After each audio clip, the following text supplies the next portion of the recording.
কয়েকদিন পরেই প্রণয়ন হতে যাচ্ছে ২০২৬-২৭ অর্থ বছরের বাজেট। আসছে বাজেটে স্বাস্থ্য খাতে বড় একটি অংশ বরাদ্দ রেখেছে সরকার। এই বাজেটে বড় ধরনের রূপান্তর করে আগামী ২০৩০ সালের মধ্যে জিডিপির ৫% পৌঁছানোর কথা জানান প্রধানমন্ত্রীর অর্থনৈতিক উপদেষ্টা অধ্যাপক ডক্টর রাশেদ আল মাহমুদ তিতুমির। দিকে যেমন অর্থনীতির পুনরুদ্ধার দরকার। বৃহস্পতিবার সকালে বাংলাদেশ স্বাস্থ্য বাজেট সংলাপ অগ্রাধিকার, ঘাটতি ও ভবিষ্যৎ কর্মপন্থা শীর্ষক প্যানেল আলোচনায় স্বাস্থ্য খাতকে উন্নত ও গতিশীল করার জন্য বাধা এবং উত্তরণ নিয়ে কথা বলেন উপস্থিত বক্তারা।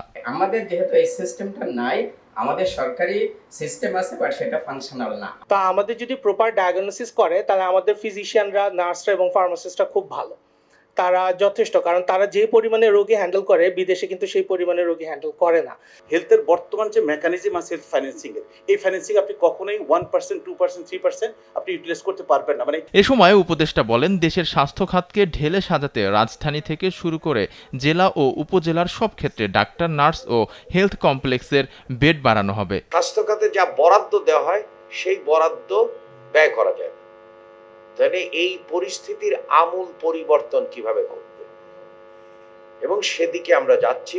আমরা মোট দেশজ উৎপাদন তথা জিডিপির ধারাবাহিকভাবে ৫% দিকে যেতে চাই, এবং সেটা ২০৩০ সালের মধ্যে।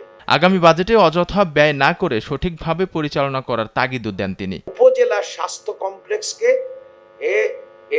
বেড যেমন বাড়াবো, তার সাথে সাথে দরকার হচ্ছে যেগুলোকে আমরা দেখেছি অতীতে গুরুত্ব দেওয়া হয়নি, অর্থাৎ মায়ের চিকিৎসা, প্রসূতির চিকিৎসা,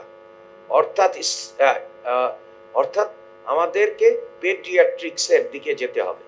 আগের কোনো সরকার স্বাস্থ্য খাতে গুরুত্ব দেয়নি উল্লেখ করে উপদেষ্টা বলেন, এ সরকার কল্যাণকর রাষ্ট্র তৈরিতে প্রতিশ্রুতিবদ্ধ। ঔষধ যাতে ন্যায্য মূল্যে প্রাপ্ত হয়। আলভি রায়হান, দেশ টিভি, ঢাকা। আমরা আশা করি